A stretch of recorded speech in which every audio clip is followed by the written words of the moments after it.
Telling റൗണ്ടാണ്. നമ്മൾ ഒരു expert, ഒരു ഡയറക്ടറെ നമ്മുടെ വേദിയിലേക്ക് ക്ഷണിക്കാൻ പോവാണ്.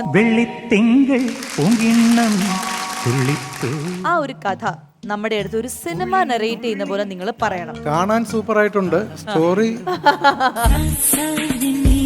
കഥയുടെ പേര് Johnny Luca, chapter 2 the comeback.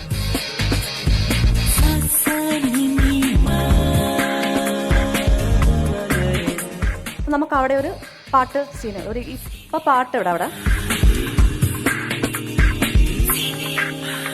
ഒരു പാട്ടിൽ കൂടി അവർ സുഹൃത്തുക്കളായി എന്ന് പറഞ്ഞാൽ ദാറ്റ് ഈസ് സിമ്പിൾ. പക്ഷെ ആ പാട്ടിൽ എന്താണ് കാണിക്കുന്നത് എന്നുള്ളതാണ് ഏറ്റവും പ്രധാനം. സൂപ്പർ അമ്മയും മകളും. നമസ്കാരം എല്ലാ പ്രിയപ്പെട്ട പ്രേക്ഷകർക്കും സ്വാഗതം. ഇത് സൂപ്പർ അമ്മയും മകളും. ആൻഡ് നമുക്ക് എല്ലാവർക്കും അറിയാം, സെമി ഫൈനൽ റൗണ്ട്സിലൂടെയാണ് നമ്മൾ കടന്നുപോയിക്കൊണ്ടിരിക്കുന്നത്. കണ്ടസ്റ്റൻസ് എല്ലാവരും വളരെ ഗംഭീരമായിട്ടുള്ള പ്രകടനങ്ങളാണ് കാഴ്ചവെച്ചുകൊണ്ടിരിക്കുന്നത്. ആൻഡ് ഇനി കുറച്ച് നാളും കൂടി കഴിഞ്ഞു കഴിഞ്ഞാൽ ആ വിജയം നമ്മൾ കണ്ടെത്തും. അതിൻ്റെ ഉള്ള ഒരു ആകാംക്ഷയിലാണ് എല്ലാവരും. സോ ഒരിക്കൽ കൂടി ഞാൻ ഓർമ്മിപ്പിക്കുകയാണ്, ഒന്നാം സമ്മാനമായ 3 ലക്ഷം രൂപ നൽകുന്നത് പറക്കാട് ജ്വല്ലേഴ്സ് ആണ്. രണ്ടാം സമ്മാനമായ 2 ലക്ഷം രൂപ നൽകുന്നത് ICL ഫിൻകോർപ്പ് ആണ്. ആൻഡ് മൂന്നാം സമ്മാനം 1 ലക്ഷം രൂപ നൽകുന്നത് കൃഷ്ണ തുളസി കപ്പ് സിറപ്പാണ്. ആൻഡ് സെമി ഫൈനൽ ആണെങ്കിലും ഫൈനൽ ആണെങ്കിലും ശ്വേതാജിയുടെ പോക്കറ്റ് മണി നിങ്ങളെ കാത്തിരിക്കുന്നു. സോ നമുക്ക് ഇനി മത്സരങ്ങൾ തുടങ്ങാം. അതിന് വേണ്ടിയിട്ട് നമ്മുടെ സൂപ്പർ ജഡ്ജ് ശ്വേത മേനോനെ സ്വാഗതം ചെയ്യുന്നു. Let's welcome Shweta Menon.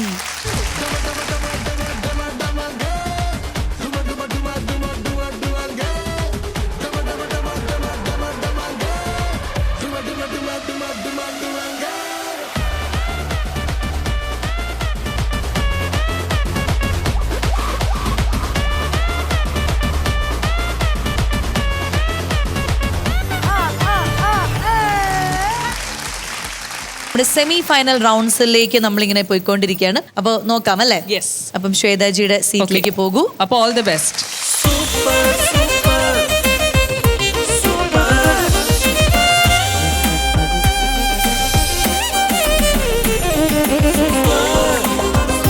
Super അമ്മയും മകളും.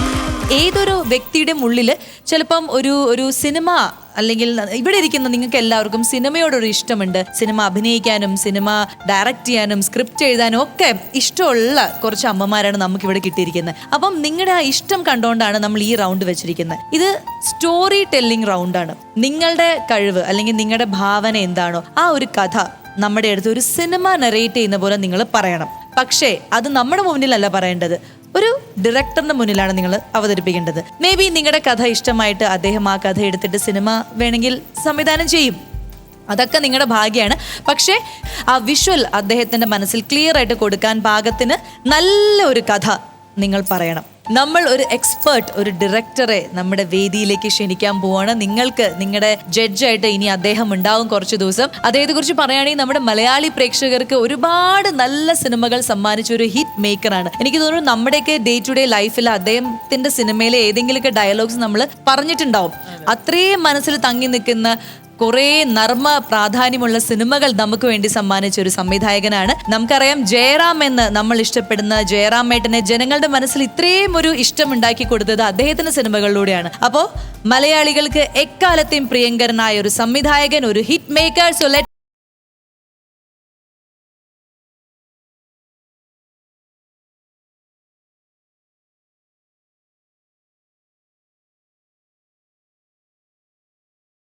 അപ്പോൾ നമ്മുടെ സൂപ്പർ അമ്മയും മകളുടെ വേദിയിലേക്ക് സ്വാഗതം. ഇതാണ് നമ്മളുടെ സൂപ്പർ അമ്മമാരും മക്കളും.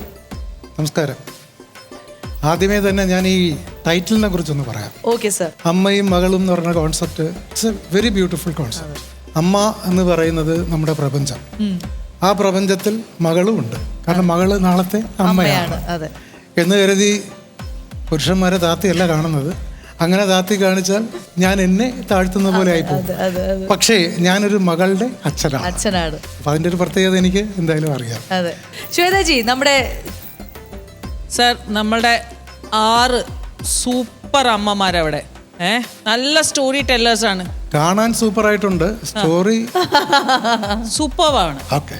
പക്ഷേ സർ ഇവരുടെ ഈ ഒരു സ്റ്റോറി ടെല്ലിംഗ് എന്ന് പറഞ്ഞാൽ ഇവർ അധികം ആരും ചെയ്യാത്തൊരു കാര്യമാണ്. എല്ലാവർക്കും അതിന്റെ ഒരു ടെൻഷൻ ഉണ്ട്. അപ്പം സർ ഒരു ഓൾ ദി ബെസ്റ്റ്, എന്താണ് ഇവർക്ക് കൊടുക്കാനുള്ള ഒരു അഡ്വൈസ്? എനിക്കും ടെൻഷനുണ്ട്. കാരണം ഇവർ എത്ര പേരാ കഥ പറയുന്നത്?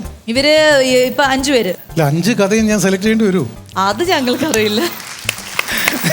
സർ എൻ്റെ ഒരു ഡൗട്ടാണ്, സർ ഒരു സംവിധായകനാകുന്നതിന് മുൻപ് എന്തായാലും ആൾക്കാരുടെ അടുത്ത് കഥ പറഞ്ഞ് അവരെ കൺവിൻസ് ചെയ്യിപ്പിക്കണമായിരിക്കുമല്ലോ. അങ്ങനെ ആദ്യമായിട്ട് ഏത് നടൻ്റെ അടുത്ത് പോയിട്ടാണ് കഥ പറഞ്ഞത്? അല്ലെങ്കിൽ ആ സമയത്ത് സാറിനുണ്ടായിരുന്ന ഒരു ടെൻഷൻ എങ്ങനെയായിരുന്നു? എന്ത് കഥയായിരുന്നു? അത് സിനിമ ആയിട്ടുണ്ടോ? സത്യത്തിൽ ഞാൻ ഡയറക്ടർ ആവുന്ന സമയത്തൊന്നും ഈ നടനോട് പോയി കഥ പറയാന്നൊരു സമ്പ്രദായം ഇല്ല. ഓ അത് ശരി. അന്ന് എങ്ങനെയെന്ന് പറഞ്ഞാൽ ഒരു നിർമ്മാതാവ് വരും, അദ്ദേഹം ഡയറക്ടറെ കണ്ടുപിടിച്ചിട്ട് എനിക്കൊരു സിനിമ ചെയ്യണമെന്ന് പറയും. സംവിധായകൻ കയ്യിൽ കഥയുണ്ടെങ്കിൽ അദ്ദേഹത്തിനോട് പറയും, അല്ലെങ്കിൽ വേറൊരു കഥാകൃത്തിനെ വിളിച്ച് പരിചയപ്പെടുത്തിയിട്ട് കഥ പറയും. ആ കഥ ഫിക്സ് ചെയ്ത് കഴിഞ്ഞാൽ പിന്നെ ആർട്ടിസ്റ്റിനെ വിളിച്ച് ഡേറ്റ് ആണ് പറയുന്നത്. അതായത് ഞാൻ പുതിയ ഡയറക്ടറാണ്, എനിക്കത് നേരിൽ കണ്ട് സംസാരിക്കണം. ഓക്കെ, അപ്പം ഞാൻ ആദ്യം പടം ചെയ്യുന്നത് 84-ലാണ്. ദേവൻ എന്ന് പറഞ്ഞ നടനെ വാസ്തവത്തിൽ അതിലാണ് ദേവനാക്കുന്നത്. അതിനു മുമ്പ് പുള്ളി ഒരു ക്യാരക്ടർ ചെയ്തെങ്കിലും അതങ്ങോട്ട് ശ്രദ്ധിക്കപ്പെട്ടില്ല. അപ്പൊ പേരും ഞാനായിടുന്നത്. അദ്ദേഹത്തിന്റെ പേര് മോഹൻ എന്നാണ്. അപ്പൊ സിനിമയിലെ ദേവരാജ് എന്ന് പറഞ്ഞ കഥാപാത്രത്തിനെ ചുരുക്കി ദേവൻ പേരിട്ടു. അപ്പൊ ഞാൻ അദ്ദേഹത്തെ അങ്ങോട്ട് പോയി കാണുകയല്ല ചെയ്ത്, അദ്ദേഹം ഓഫീസിലേക്ക് വന്നു. എൻ്റെ നിർമ്മാതാവ് രാജേട്ടനും ഞാനും കൂടെ ഇരിക്കുമ്പോൾ ഞാൻ ഈ കഥയുടെ ജസ്റ്റ് ഔട്ട്ലൈൻ പറഞ്ഞപ്പോൾ അദ്ദേഹം പറഞ്ഞു, മതി, പക്ഷേ ഇത്രയും ഹെവി സംഭവം എന്നെ കൊണ്ട് ചെയ്യാൻ പറ്റുമെന്ന് എനിക്ക് അറിയില്ല, പക്ഷെ ഞാൻ ചെയ്യാം, എനിക്ക് ചെയ്യണം. അപ്പോൾ അദ്ദേഹത്തിന് അന്ന് താടിയൊന്നും ഇല്ല, അന്ന് ഭയങ്കര ഗ്ലാമറാണ് കാണാൻ. അപ്പോൾ ഞാൻ പറഞ്ഞ ഒരു ചെറിയ താടിയൊക്കെ ഉണ്ടെങ്കിൽ കുറച്ചുകൂടെ നന്നായിരിക്കും. ഒരു സ്ത്രീ വിദ്വേഷിയായ ഗായകന്റെ വേഷമാണ്. ആകെ പുള്ളിയോട് ഇതാണ് പറഞ്ഞിട്ടുള്ളത്. അതേ സിനിമയിൽ തന്നെ MG സോമേട്ടനുണ്ട്. സോമേട്ടനോട് കഥ പോലും പറഞ്ഞിട്ടില്ല. പക്ഷേ അതൊക്കെ മാറി മാറി മാറി ട്രെൻഡ് മാറി മാറി മാറി ഇപ്പോഴത്തെ എന്ന് പറഞ്ഞാൽ കഥ കൃത്യമായിട്ട് പറയണം, അതിലുള്ള തിരുത്തലുകൾ, പിന്നെ അങ്ങനെ ഒരുപാട് ഘടകങ്ങളുണ്ട്. അതെ അതെ അതെ അതെ. അപ്പൊ സാർ എന്തായാലും കുറെ ചോദ്യങ്ങളൊക്കെ ഉണ്ട്, അതൊക്കെ നമുക്ക് വഴിയെ എല്ലാത്തിനുള്ള ആൻസേഴ്സ് എനിക്ക് തരണം സാർ. എന്നിട്ട് നമുക്ക് ബാക്കിയുള്ള കാര്യങ്ങളിലേക്ക് കടക്കാം അല്ലേ? അപ്പൊ സാർ ശ്വേതാജിയുടെ തൊട്ടടുത്തുള്ളൊരു സീറ്റ് ഉണ്ട്, അവിടെ ഇരുന്നോളൂ.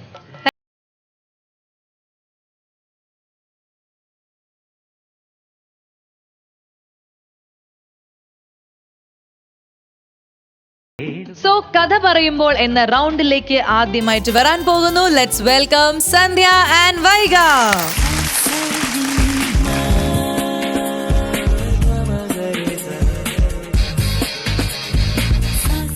ആ പാട്ടൊക്കെ ഇട്ട് വരുമ്പോൾ തന്നെ നിങ്ങൾ ഒരു ഡയറക്ടർ, ഒരു സ്ക്രിപ്റ്റ് റൈറ്റർ ഇങ്ങനെ നടന്നു വരുന്ന ഒരു ഫീൽ എനിക്ക് കിട്ടി. അടിപൊളി. സന്ധ്യ ഒരു ടീച്ചറാണ്, ലെക്ചറാണ് കോളേജിലെ. അപ്പൊ അത്യാവശ്യം കുറച്ച് കഥയൊക്കെ പറഞ്ഞ് അങ്ങനെയുള്ള ഇത് ഉണ്ടാവും അല്ലേ? പക്ഷെ നല്ല ടെൻഷൻ ഉണ്ട്. നല്ല ടെൻഷൻ. ഷോർട്ട് ഫിലിം ഡയറക്റ്റ് ചെയ്തിട്ടുണ്ട് അല്ലേ? അതാണ്. പിന്നെ സിനിമയ്ക്ക് ആള് ഡാൻസറാണ്, സിനിമയ്ക്ക് കൊറിയോഗ്രാഫി ചെയ്തിട്ടുണ്ട്. അങ്ങനെ പിന്നെ എന്തായാലും പ്രതീക്ഷിക്കാം. അതെ, സിനിമയായിട്ട് അത്യാവശ്യം ഒരു കണക്ഷൻ ഉള്ള ഒരാളാണ്. പക്ഷെ പറയൂ, ഇന്നത്തെ കഥ അതിന്റെ ഉള്ള പ്രിപ്പറേഷൻസ് ഒക്കെ എങ്ങനെയുണ്ടായിരുന്നു? എന്താണ് സംഭവം? പ്രിപ്പറേഷൻ നല്ലോണം ഒരു ടെൻഷൻ ഉണ്ട്. ആദ്യം തന്നെ എനിക്ക് രാജൻ സേനൻ സാറെ കണ്ടതിൽ ഭയങ്കര ബ്ലെസ്ഡ് ആണ്. കാരണം ചെറുത് മുതൽക്ക് ഞാൻ കണ്ട മൂവീസ്, അപ്പം അത് ഡയറക്റ്റ് ചെയ്ത ഒരു വ്യക്തിനെ കാണുക പറയുന്നത് ഭയങ്കര ബ്ലെസ്ഡ് ആണ്. അതിലെനിക്ക് ഏറ്റവും ഇഷ്ടപ്പെട്ടത് മേലേപ്പറമ്പിലാണ് വേണ്ടി. ഞാനത് ഇന്നും TV വരുമ്പം ഇപ്പോഴത്തെ ജനറേഷനിൽ എത്ര മൂവീസ് യൂത്ത് പുതിയ മൂവീസ് ക്രിയേറ്റ് ചെയ്തിട്ടുണ്ടെങ്കിലും ആ ഒരു സിനിമയിലെ ഡയലോഗ്സ് എനിക്ക് തോന്നുന്നു ഇപ്പോഴത്തെ മൂവീസിലെ ഡയലോഗ്സ് ഒന്നും ഞങ്ങൾക്ക് ഓർമ്മയില്ല. ആ വേലക്കാരി ആയിരുന്നാലും നീയൻ മോഹമല്ലി, അങ്ങനത്തെ സ്വപ്നലോകത്തെ ബാലഭാസ്കർ, അങ്ങനത്തെ പല ഫിലിംസും എനിക്ക് ഭയങ്കര ഇഷ്ടമാണ് സാർ. അപ്പം ഭയങ്കര ടെൻഷൻ ഉണ്ട്, അറിയില്ല, പ്രിപ്പറേഷൻ ചെയ്തിട്ടുണ്ട്, നോക്കാം എന്താണെന്നുള്ളത്. ഓക്കെ, അപ്പോൾ സ്വന്തമായിട്ട് നിങ്ങൾ തന്നെ വേറെ ആരെങ്കിലും ഹെൽപ്പ് ചെയ്തിരുന്നു? ഒരു ചെറിയ ഹെൽപ്പ് എൻ്റെ ഒരു ഫ്രണ്ടിനെ എടുത്തിട്ടുണ്ടായിരുന്നു. എന്നാലും നിങ്ങൾ തന്നെ അമ്മയും മോളും ഒരുമിച്ചിരുന്ന് കഥയൊക്കെ പറഞ്ഞ് ഡിസ്കസ് ചെയ്ത് അങ്ങോട്ടും ഇങ്ങോട്ടും പറഞ്ഞ് കേൾപ്പിച്ചു. അപ്പൊ ഒരു ഓഡിയൻ എന്ന രീതിയിൽ ഈ കഥ കേട്ടിരുന്നോ? അത് കേട്ടിട്ടുണ്ടായിരുന്നു, എനിക്കിഷ്ടായി. അങ്ങനെ ഞാൻ എനിക്കിഷ്ടായില്ലെന്ന് പറയാം. ഇഷ്ടായി. അപ്പോ നമുക്ക് നോക്കാല്ലേ അമ്മ എങ്ങനെയാണ് ഇനി ആ കഥ പ്രസന്റ് ചെയ്യാൻ പോണേന്നുള്ളത് നോക്കാം. എനക്കാ ടെൻഷൻ. അമ്മ പറയുമ്പോൾ ടെൻഷനാണ് വൈകക്കുട്ടിക്ക്. കുഴപ്പമില്ല, നമുക്ക് നോക്കാം. എന്തായാലും വന്നില്ലേ, ഇനിയിപ്പോ പറയാതെ പറ്റില്ലല്ലോ. അപ്പം all the very best, all the best. അമ്മ അവിടെ ഇരുന്ന് സപ്പോർട്ട് ചെയ്യാം. യെസ്, സൂപ്പർ അമ്മയും മകളും. ഒന്നാം സമ്മാനം നേടുന്ന വിജയെ കാത്തിരിക്കുന്നത് പറക്കാട് ജുവൽസ് നൽകുന്ന 3 ലക്ഷം രൂപ സമ്മാനം. നമസ്കാരം സാർ. നേരത്തെ ഇങ്ങനെ കഥ എഴുതി പരിചയമുണ്ടോ? ഒരു കൊറോണ സമയത്ത് ഒരു ഷോർട്ട് മൂവി ചെയ്തിട്ടുണ്ടായിരുന്നു. സ്വന്തമായിട്ട് ചെയ്തു. അതിന്റെ സ്ക്രിപ്റ്റും സ്വന്തമായിരുന്നു. സ്ക്രിപ്റ്റും സ്വന്തമായിട്ട് തന്നെ ചെയ്തത്. അഭിനയിച്ചിരുന്നോ? ഇല്ല, മകളെ കൊണ്ട് ആക്ട് ചെയ്യിപ്പിച്ചു. എൻ്റെ സ്റ്റുഡൻറ്റും ഉണ്ടായി. അങ്ങനെ കുറച്ച് കഥ പറയാനുള്ളൊരു മൂഡിലാണല്ലോ അല്ലേ? ഉണ്ട്. ചെറിയൊരു ടെൻഷൻ ഉണ്ട്, നോക്കാം. കുഴപ്പമില്ല. അത് പറഞ്ഞു തുടങ്ങുമ്പോൾ അങ്ങ് ശരിയാണ്. ഓക്കെ സർ, ഈ ഒരു കഥ എന്ന് വെച്ചാൽ ഒരു സാധാരണക്കാരന് ആസ്വദിക്കാൻ പറ്റുന്ന ഒരു ചെറിയ കൊച്ചു കഥയാണ്. കഥയുടെ പേര് Johnny Luca chapter 2 the come back. ഒരു നീളമാണല്ലോ. ആ, ഈ ജോണി ലൂക്ക എന്ന് പറയുന്നത് ഒരു സിനിമ ഡയറക്ടർ ആണ്. ഡയറക്ഷൻ എന്ന് പറഞ്ഞാൽ ഭയങ്കരമായിട്ട് പാഷനുള്ള വ്യക്തി, കാലത്തിന് മുന്നേ സഞ്ചരിച്ച വ്യക്തി, അത്രക്ക് ബ്രില്യൻറ്റ്. അതായത് ഇപ്പോഴത്തെ ട്രെൻഡിലുള്ള യൂത്തിലുള്ള സിനിമകൾ ഒരു 10 വർഷം മുന്നേ അങ്ങേര് സംവിധാനം ചെയ്തു. അപ്പോൾ ആ സമയത്ത് ഈ ഒരു ട്രെൻഡിലുള്ള മൂവി ആ സമയത്ത് ഡയറക്റ്റ് ചെയ്തിട്ടുണ്ടെങ്കിൽ ആ സമയത്തുള്ള ആൾക്കാർക്ക് ഒരു മരം ചുറ്റി പ്രേമം ഇല്ലെങ്കിൽ അങ്ങനത്തെ ഒരു മെൻറ്റാലിറ്റി ആയിരുന്നു. അപ്പം അതുകൊണ്ട് തന്നെ ഈ ഇന്നത്തെ കാലഘട്ടത്തിലെ കഥയായ അവർ ആ സമയത്ത് ഡയറക്റ്റ് ചെയ്തവരും ഫ്ലോപ്പായിരുന്നു, അട്ടർ ഫെയിലറായിരുന്നു. ഇതിൽ മാത്രമല്ല ലൈഫിലും കുറച്ച് ഫെയിലർ തന്നെയായിരുന്നു. പക്ഷെ എന്നാലും ഈ ഇദ്ദേഹത്തിൻ്റെ ഉള്ളിലുള്ള പാഷൻ, സിനിമ എന്നുള്ളൊരു പാഷൻ ഇയാൾ വിട്ടിട്ടില്ല. വേറെ ഒരു ജോലി അറിയില്ല, സിനിമ മാത്രമേ ഉള്ളൂ. അപ്പം പിന്നെ ഒരു ഘട്ടത്തിൽ ഫുൾ ഫെയിലിയറാണ്. പിന്നെ ഇവരെ എസെറ്റ് എന്ന് പറയുന്നത് കുറച്ച് ഫ്രണ്ട്സ് ഉണ്ട്, നല്ല ഫ്രണ്ട്സാണ്, എല്ലാത്തിനും സപ്പോർട്ട് ചെയ്യുന്ന ഫ്രണ്ട്സ് ഉണ്ട്.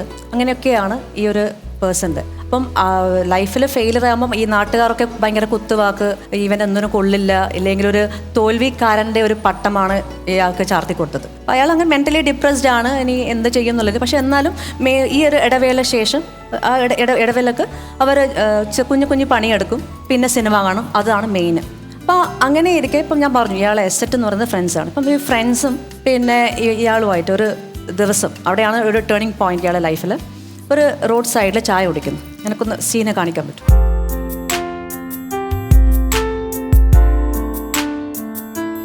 അപ്പം റോഡ് സൈഡിൽ ഒരു നടപ്പാതയിൽ നിൽക്കുന്നു, ഈ ഫ്രണ്ട്സ് നിൽക്കുന്നു. ഇയാളിങ്ങനെ നിന്നിട്ടാണ് ഉള്ളത്. അപ്പോൾ ഇയാളിങ്ങനെ നിന്ന് ചായ കുടിക്കുന്നു.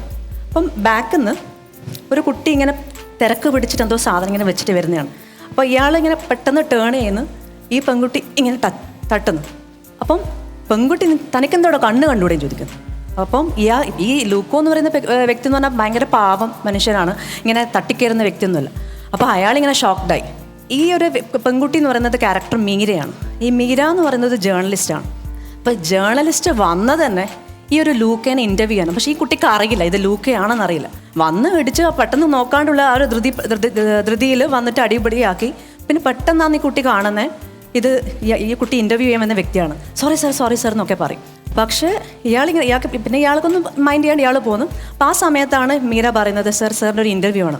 അപ്പം ഓൾറെഡി ഒരു അട്ടർ ഫെയിലർ വ്യക്തി, അപ്പോൾ തോൽവിയായിട്ട് ഇരിക്കുന്ന ഒരു വ്യക്തി ഇങ്ങനെ ഇരിക്കുന്ന സമയത്ത് ഒരാൾ നമ്മളൊരു ഇൻ്റർവ്യൂ ക്യാമറക്ക് മുന്നിൽ പോയി നിൽക്കാൻ ഇഷ്ടപ്പെടില്ല. ഇല്ല നോ എന്ന് പറഞ്ഞിട്ട് ഇയാൾ പോയി. ഈ കുട്ടി വിടാണ്ട് ഇയാൾ ഫോളോ അപ്പ് ചെയ്തു. അങ്ങനെ ഫോളോ ചെയ്ത് ഇയാൾ വീട്ടിലെത്തി. വീട്ടിൽ നിന്ന് ഇയാൾ നോ എന്നെല്ലാം പറഞ്ഞിട്ട് തിരിച്ചയക്കുന്നതാണ്. തിരിച്ചയച്ച് പിന്നെ ആ കുട്ടി ഇടിച്ച് കയറുന്നതാണ്. സാറിൻ്റെ മൂവി അങ്ങനെയാണ്, സാർ ഭയങ്കര തോട്ടാണ്, ബ്രില്യൻ്റാണ്, സാർ എങ്ങനെ ഇങ്ങനത്തെ കയറി. അപ്പം അവിടെ കുറേ ഇങ്ങനെ ലെറ്റേഴ്സൊക്കെ ഇങ്ങനെ പേപ്പർ നിലത്തൊക്കെ ഇങ്ങനെ വീണ് കിടക്കുന്നുണ്ടാവും. ഈ കുട്ടി ഒന്നിങ്ങനെ എടുത്ത് ഇത് വായിക്കുമ്പം അതിലും ഭയങ്കരമായ തോട്ട്സും കാര്യങ്ങളും. ഈ കുട്ടി ഇങ്ങനെ ഷോക്കായി. സാറിൻ്റെ മൂവി എന്താ ഇങ്ങനെ ഇപ്പം അങ്ങനെ അപ്പം ഇൻ്റർവ്യൂ കൊടുക്കാൻ വേണ്ടി അവിടെ നിന്ന് ഇവർ ഫ്രണ്ട്സായി ഈ മീരയുടെ ചോദ്യങ്ങൾക്ക് ലൂക്ക സപ്പോർട്ടായിട്ട് ആൻസർ പറയുന്നു. അങ്ങനെ നല്ല ഫ്രണ്ട്സായി ഇവർ. ലൂക്ക എന്ന് പറയുന്ന ഒരു ക്യാരക്ടർ ഏകദേശം ഒരു 50 വയസ്സുള്ള ഒരു ക്യാരക്ടറാണ്. അവർ നല്ല ഫ്രണ്ട്സായി. അപ്പം നമുക്ക് അവിടെ ഒരു പാട്ട് സീനിടാം. ആ ഫ്രണ്ട്ഷിപ്പ് ഇവർ ഡെയിലി പോയി വരുന്ന കാര്യങ്ങൾ എഴുതുന്ന ജേർണലിസ്റ്റ് ചെയ്യുന്നത്. അപ്പം നമുക്ക് അവിടെ ഒരു പാട്ട് സീന്, ഈ പടത്തിലൊരു 3 സീനാണ് പാട്ടായിട്ടുള്ളത്. അപ്പോൾ പാട്ട് അവിടെ ആ പാട്ട് സീൻസിൽ ഫ്രണ്ട്സ് ആകുന്നത് ഭയങ്കര. അപ്പോൾ ആ ഒരു സമയത്ത് തന്നെ ആ സീൻസിൽ ഞങ്ങൾക്ക് കുട്ടി ഇൻ്റർവ്യൂ ചെയ്യുന്നത് എല്ലാവർക്കും അതിൽ കാണിക്കുക. ആ സീൻസിൽ പിന്നെ കാണിക്കുന്നത് ആ ഇൻ്റർവ്യൂ പബ്ലിഷ് ചെയ്തിട്ടാണ്. അപ്പോൾ ആൾക്കാർക്കൊക്കെ റെക്കഗ്നൈസ് ചെയ്ത്. അപ്പം ഈ കുട്ടി ചോദിക്കും സാറിന് ഇനി എന്താണ് ഒരു ഫിലിം ചെയ്തുകൂടെ. അപ്പോൾ ഇയാൾ പറയും കാലം മാറി, കാഴ്ചക്കാരൻ മാറി, ഇയാളെ വയസ്സായി, ഇയാൾക്ക് തോട്ട് ഫുൾ ഡിപ്രസ്ഡ് ആണ്, ഇയാൾക്ക് തീരെ താല്പര്യമില്ല. അപ്പം ഈ കുട്ടി പറയും സാർ എന്താ സാർ ഭയങ്കരമാണ്, അങ്ങനെയാണ് ഇങ്ങനെയാണെന്ന് പറയും. പിന്നെ ഞാൻ പറഞ്ഞു ഫ്രണ്ട്സും ഭയങ്കര സപ്പോർട്ടീവാണ്. അപ്പം ഓക്കെ ആ ചെയ്യാമെന്നുള്ള മെൻറ്റാലിറ്റി യെസ് പറഞ്ഞു. അപ്പം സിനിമ ചെയ്യുമ്പം ഫസ്റ്റ് നമുക്ക് വേണ്ടത് സ്ക്രിപ്റ്റ് വേണം, ഓഫ് കോഴ്സ് എല്ലാം വേണം. എല്ലാത്തിനും കാട്ടി അത് ഉണ്ടാക്കാൻ നമുക്ക് പൈസ വേണം, പ്രൊഡക്ഷൻ വേണം, പ്രൊഡ്യൂസർ വേണം. അപ്പം ഈ കുട്ടി പറഞ്ഞു സാർ അതൊക്കെ ഞങ്ങൾക്ക് നോക്കാം, ഞാനൊരു പ്രൊഡ്യൂസറെ കൊണ്ടുവരാം എന്നെല്ലാം പറഞ്ഞു. അങ്ങനെ പ്രൊഡ്യൂസറെ ഈ കുട്ടി കൊണ്ടുവരുന്നതാണ്. ഈ പ്രൊഡ്യൂസർ എന്ന് പറഞ്ഞാൽ ഇയാളെ ആദ്യ പടത്തിൽ 2ാമത്തെ പടത്തിൽ പ്രൊഡ്യൂസ് ചെയ്ത വ്യക്തി. അതൊരു അത്ര ഫെയിലർ ആയിരുന്നു, ഫ്ലോപ്പ് ആയിരുന്നു. അപ്പോൾ അത് ഭയങ്കര അയാൾക്ക് ലോസെല്ലാം വന്നിന്. പക്ഷേ അയാൾ ആ പ്രൊഡ്യൂസർക്ക് കുറച്ച് പൈസയൊക്കെ ഉണ്ട്, പിന്നെ ചെറിയ ബിസിനസ്സൊക്കെയാണ്. അപ്പോൾ അതുകൊണ്ട് അയാൾക്ക് മുന്നോട്ടില്ല. ബാക്കി ഓക്കെ റെഡിയാണ്. അങ്ങനെ ഫിലിമാക്കി ആ ഫിലിം ആക്കുന്ന സീക്വൻസും ഒരു 2ാമത്തെ സോങ് അടങ്ങും. സോങ്സ് ഒക്കെ ആക്കി ആ ഒരു മൂവി, ആ സോങ് തീരുമ്പോൾ തന്നെ മൂവിയായി. പിന്നെ മൂന്നാമത്തെ ഘട്ടം എന്ന് പറഞ്ഞാൽ ഫിലിമായി. ഇന്നത്തെ പ്രശ്നം എന്ന് പറഞ്ഞാൽ ഈ ഫിലിം തിയേറ്ററിൽ പബ്ലിഷ് ചെയ്യാൻ പറ്റുന്നില്ല. അതൊരു ഭയങ്കര ഇഷ്യൂ ആയിരുന്നു. അയ്യോ ഇത് ഇത്രയും നല്ല ഇപ്പം എല്ലാവരും ടെക്നീഷ്യൻസ് ടെൻഷൻ അടിച്ച്, ഈ കുട്ടി ടെൻഷൻ അടിച്ചപ്പോൾ ഭയങ്കര ടെൻഷൻ. അവിടെയും ഞാൻ പറഞ്ഞു ഈ കുട്ടി കുറച്ചുകൂടെ ക്രിയേറ്റീവാണ്. പെൺകുട്ടി മീര പറഞ്ഞു, സാർ ഇതൊന്നും പേടിക്കേണ്ട ആവശ്യമില്ല, ഇന്നത്തെ കാലത്ത് എന്താണ് ഞങ്ങൾക്ക് ഈ തിയേറ്ററിലും പഴയ കാലം ഇന്നത്തെ ഒ ടി ടിയിൽ നമുക്ക് റിലീസ് ചെയ്യാം. അങ്ങനെ ഫിലിം OTT റിലീസ് ചെയ്തു. വിചാരിച്ചില്ല, അതായത് തിയേറ്ററിനെ കാട്ടി ഭയങ്കര വ്യൂസും ഭയങ്കരമായിട്ടുള്ള സപ്പോർട്ടും കമൻസും ഫേസും ഭയങ്കരമായി ഇയാൾ പബ്ലിഷായി, ഭയങ്കര സക്സസ് ആയി. നോമിനേഷന് പോയി, ഫിലിംസൊക്കെ നോമിനേഷൻ ഭയങ്കര സക്സസ് ആയി. പിന്നെ വലിയ വലിയ നടന്മാർ ഈ ലൂക്ക സ്റ്റോക്ക്, കാരണം ഇത്രയും ഡിപ്രസ് ആയ അല്ലെങ്കിൽ ഇത്രയും ഫെയിലായ വ്യക്തി വലിയ വലിയ നടന്മാർ അവരെ വിളിച്ചിട്ട് ഈ ലൂക്കനോട് ചോദിക്കുന്നു, എന്നെ വെച്ച് ഞങ്ങളെ വെച്ചിട്ട് ഒരു ഫിലിം എടുക്കാൻ പറ്റുമോ എന്ന് ചോദിക്കുന്നു. അപ്പോൾ ഇയാൾ ഭയങ്കര ഹാപ്പിയാണ്. അങ്ങനെയാണ്. അപ്പം ഭയങ്കര അപ്പോൾ ഈ ഒരു സന്തോഷത്തിൽ ഇയാൾ വിചാരിച്ചു ഓക്കെ ഒരു പാർട്ടി ക്രിയേറ്റ് ചെയ്യാം. പക്ഷെ വലിയ പാർട്ടിയൊന്നുമല്ല, ഒരു ചെറിയ സന്തോഷത്തിൽ ആ ഫിലിം റിലീസ് ചെയ്ത ദിവസത്തിൽ OTT റിലീസ് ചെയ്ത സക്സസ് ആയ ദിവസത്തിൽ ഒരു പാർട്ടി ഓർഗനൈസ് ചെയ്ത്. പാർട്ടിയിൽ വലിയ കുറേ ആൾക്കാരൊന്നുമില്ല, ഇയാളെ ഫ്രണ്ട്സും പിന്നെ ഈ മീര ക്യാരക്ടറും.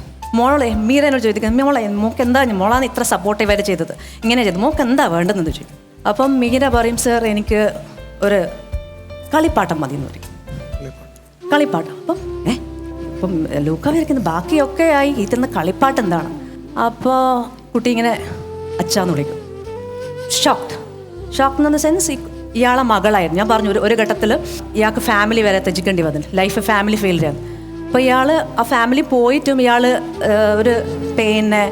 ഒരു സിനിമക്ക് വേണ്ടിയിട്ട് ജീവിക്കുന്നതാണ്. അത് ആ ഒരു സങ്കടം ഇതിലൂടെ അത് മറന്നിട്ടാണ് ജീവിക്കുന്നത്. കുട്ടീനെ കണ്ടിരുമ്പോൾ കുട്ടി ഒരു ഏകദേശം ഒരു 20 വയസ്സുള്ളൊരു കുട്ടിയായിരുന്നു. അപ്പം സ്വപ്നത്തിൽ വിചാരിക്കുന്നില്ല തൻ്റെ മകൾ ഇങ്ങനെ വന്ന് ഇതാണ് തൻ്റെ മകൾ, കാണുന്നില്ല. അപ്പോൾ ഇയാൾ ഒരു കളിപ്പാട്ടം തരുമെന്ന് ചോദിക്കുന്ന സമയത്ത് അയാൾക്ക് മെമ്മറീസ് വരുന്നത്, അതായത് ചെറിയ കുട്ടീനെ എടുത്തതും ചെറിയ ലാളിച്ചതും ഒക്കെ അയാൾക്ക് ഭയങ്കരമായ. അപ്പോൾ അയാൾ സ്വന്തം മകളെ ഇങ്ങനെ നേരിട്ട് കാണുമ്പം ഈ മകളാണ്. അപ്പോൾ ഈ മകൾ എന്ന് പറയുന്നത് ഈ അമ്മയിൽ നിന്ന് എല്ലാ കഥകളും, അച്ഛനെക്കുറിച്ചുള്ള എല്ലാ കഥകളും പറഞ്ഞു. അച്ഛനെക്കുറിച്ചുള്ള വെച്ചാൽ അമ്മക്ക് ഫിലിം ഇഷ്ടമല്ല, മകളെ ഈ ഒരു ഫീൽഡിൽ സിനിമ. അപ്പം അമ്മ അറിയാണ്ടാണ് മകള് ഫിലിം കാണുന്നതും. പിന്നെ ഇങ്ങനത്തെ അച്ഛൻ്റെ തോട്ട്സൊക്കെ ഭയങ്കര ക്രിയേറ്റീവ്. കുട്ടിക്ക് അച്ഛൻ്റെ കഴിവ് എത്രത്തോളം കുട്ടിക്ക് മനസ്സിലായി. അമ്മ എന്ന് പറയുന്നത് മോളെ ഫിലിം കാണാൻ TV പോലും വെക്കുന്നില്ല വീട്ടിൽ, അത്രക്ക് റെസ്ട്രിക്ഷനാണ്. അതിനാ കുട്ടിക്ക് ഇൻട്രസ്റ്റ് ഉണ്ടായിട്ട് കുട്ടീനെ ജേർണലിസ്റ്റിലോട്ട് വിട്ടത്. അങ്ങനെ കുട്ടി അച്ഛനെ തേടിയിട്ട് ജേർണലിസ്റ്റ് എന്ന രീതിയിൽ അച്ഛനെ തേടിയിട്ട് പോകുന്നത്. പക്ഷെ അച്ഛനെ അറിയാണ്ട് അച്ഛന് മൊത്തം സപ്പോർട്ടൊക്കെ കൊടുത്ത് അങ്ങനെയാണ്. അപ്പം അച്ഛനെ ഷോക്കാവുന്നു. അപ്പം അവിടെ നിന്ന് കുട്ടി അച്ഛനെ കെട്ടിപ്പിടിക്കുന്ന ഒരു സെൻറ്റിമെൻ്റൽ. അപ്പോൾ ആ ഒരു സീക്വൻസിൽ ഞങ്ങൾക്ക് കുട്ടീൻ്റെ ആ ഒരു ചെറുതിൽ വളർത്തിയതും മറ്റേ ചെറിയ സീക്വൻസൊക്കെ സോങ് ആക്കാം. പിന്നെ കുട്ടി എന്ത് ചെയ്തെന്ന് വെച്ചാൽ അമ്മയുടെ കൊണ്ടുവരുന്നു, അച്ഛനെ കൊണ്ടുവരുന്നു, രണ്ടാളെ ഒരുമിപ്പിക്കുന്നു. അവിടെ ഒരു ശുഭം എൻഡിങ്. സൂപ്പർ അമ്മയും മകളും. രണ്ടാം സമ്മാനം നേടുന്ന വിജയെ കാത്തിരിക്കുന്നത് ICL ഫിൻകോർപ്പ് നൽകുന്ന 2 ലക്ഷം രൂപ സമ്മാനം. മൂന്നാം സമ്മാനം നേടുന്ന വിജയെ കാത്തിരിക്കുന്നത് കൃഷ്ണ തുളസി കഫ് സിറപ്പ് നൽകുന്ന 1 ലക്ഷം രൂപ സമ്മാനം. എനിക്ക് കുറച്ച് റിലേറ്റ് ചെയ്യാൻ പറ്റുന്ന ഒരു സബ്ജക്റ്റാണ്. അതായത് മകൾ വന്നതൊന്നുമല്ല, അതായത് ഈ പറഞ്ഞ ഈ ആശയങ്ങൾ മുൻപേ ചെയ്തു പോയ ഒരു സംവിധായകൻ്റെ കഥയാണല്ലോ പറഞ്ഞത്. ഇതിൽ ഒരു സിനിമയുടെ കഥ നമ്മൾ ചിന്തിക്കുമ്പോൾ നമ്മൾ ആദ്യം ആലോചിക്കേണ്ടത് ഈ സിനിമയുടെ ഏത് ഭാഗമാണ് ഓഡിയൻസിന് കൂടുതൽ ഇഷ്ടപ്പെടുക, അതൊന്ന്. 2, ഒരു സിനിമ എന്തുകൊണ്ട് ഒരാൾ കാണാൻ ആഗ്രഹിക്കുന്നു, 2 പോയിന്റ്. ഇത് സ്റ്റോറിയുടെ കാര്യങ്ങളാണ്. ഇനിയാണ് പ്രധാനപ്പെട്ടത്. ഇപ്പം പറഞ്ഞതിനകത്ത് നമ്മളൊരു 2 മണിക്കൂറുള്ള സിനിമയല്ലേ ഉദ്ദേശിച്ചത്? അല്ലേ, 2 മണിക്കൂറുള്ള സിനിമയാണ് ഉദ്ദേശിച്ചതെങ്കിൽ ഇതിനകത്ത് വരാൻ പോകുന്ന ഒരു വലിയ പ്രശ്നം എന്ന് പറയുന്നത്, ആ ഡയറക്ടറെ കുറിച്ച് ആദ്യം പറഞ്ഞു കഴിഞ്ഞു, ചായക്കടയിൽ വന്നു, മറ്റേ മീര ജേർണലിസ്റ്റ് വന്നു, അവിടെ നിന്ന് അവർ പതുക്കെ ഫ്രണ്ട്സ് ആവാൻ തുടങ്ങി, പ്രൊഡ്യൂസറെ കൊണ്ടുവന്ന് കൊടുത്തു. ഇതൊക്കെയാണ് പൊയ്ക്കൊണ്ടിരിക്കുന്നത്. ഇടയ്ക്ക് സോങ്സ് ഉണ്ട്, ഒരു 3-4 സോങ്സ്. അല്ല, അത് തന്നെ. ഇതൊക്കെ ആദ്യത്തെ 5 മിനിറ്റ് 10 മിനിറ്റൊക്കെ ഇങ്ങനെ പൊയ്ക്കൊണ്ടിരിക്കുകയാണ്. ഈ സന്ധ്യയുടെ മനസ്സിൽ എനിക്ക് കളിപ്പാട്ടം വേണം എന്ന് പറയുന്നത് സിനിമയുടെ ഏത് ഘട്ടത്തിൽ വരും? ക്ലൈമാക്സിലോട്ടാണ് വരുന്നത്. അവിടെയാണ് പ്രശ്നം. അതായത് ഒരു സിനിമാ സംവിധായകൻ്റെ ചരിത്രം പറഞ്ഞ് ഒരു മീര എന്ന് പറയുന്നൊരു ജേർണലിസ്റ്റ് വന്ന് അവർ സിനിമ തുടങ്ങി. ഇത് അച്ഛനാണെന്ന് പറയുന്നത് വരെ കാത്തിരിക്കാൻ ഏകദേശം 1.25 മണിക്കൂർ വേണ്ടി വരും. ഈ 1.25 മണിക്കൂർ ഒരു ഫിലിം മേക്കിങ്ങിൻ്റെ സംഭവമായിട്ട് മുന്നോട്ട് കൊണ്ടുപോകാൻ വളരെ ബുദ്ധിമുട്ടായിരിക്കും. മനസ്സിലായില്ലേ?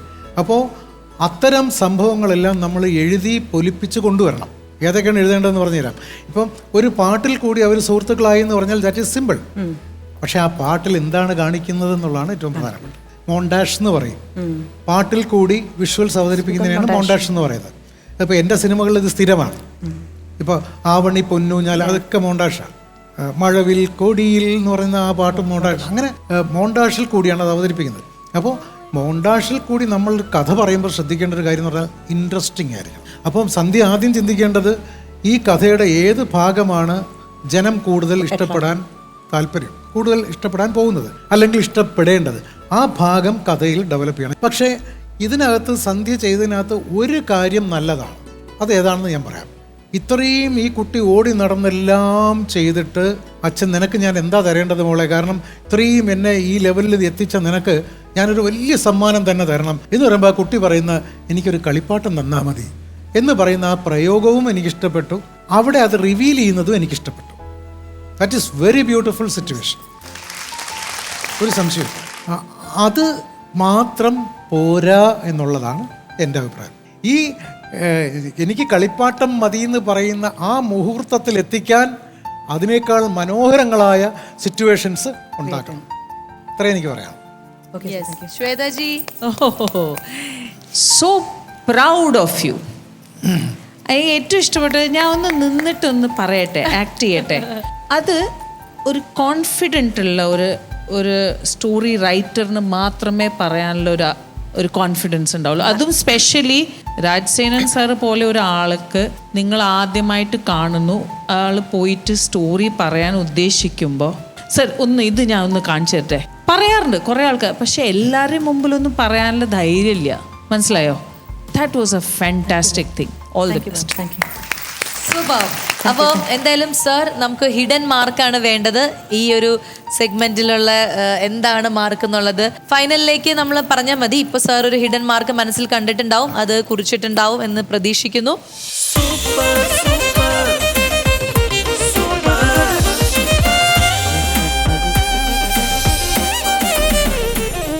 അപ്പോൾ അങ്ങനെ സന്ധ്യയുടെ മാർക്ക് എൻ്റെ കയ്യിൽ കിട്ടിയിരിക്കുകയാണ്. അങ്ങനെ എല്ലാവർക്കും ഹിഡൻ മാർക്സ് ആയിരിക്കും. എന്തായാലും ഗംഭീരമായിട്ട് നമ്മൾ ഈ ഒരു സെഗ്മെന്റ് ഇവിടെ കംപ്ലീറ്റ് ചെയ്തിരിക്കുകയാണ്. ആൻഡ് സർ, നമ്മൾ ഇന്നത്തെ എപ്പിസോഡും വൈൻഡ് അപ്പ് ചെയ്യാൻ പോവാണ്. എന്തായാലും ഇനിയും കൂടുതൽ കഥകൾ കേൾക്കാൻ സാറിനും ഒരു കുറച്ച് റെസ്റ്റ്, നല്ല ഭക്ഷണം ഒക്കെ ആവശ്യമാണ്. അപ്പോൾ എല്ലാവരും റെസ്റ്റ് എടുക്കാൻ പോവാണ്. നമുക്ക് അടുത്ത എപ്പിസോഡിൽ അടുത്ത കഥയും അടുത്ത കണ്ടസ്റ്റന്റിനെയൊക്കെ എന്താണെന്ന് അറിയാം. അപ്പോൾ ഇന്നത്തെ എപ്പിസോഡ് നമ്മൾ എല്ലാവരും ചേർന്ന് ടാറ്റ ബൈ ബൈ പറയുന്നു. We are saying bye bye. This is super അമ്മയും മകളും.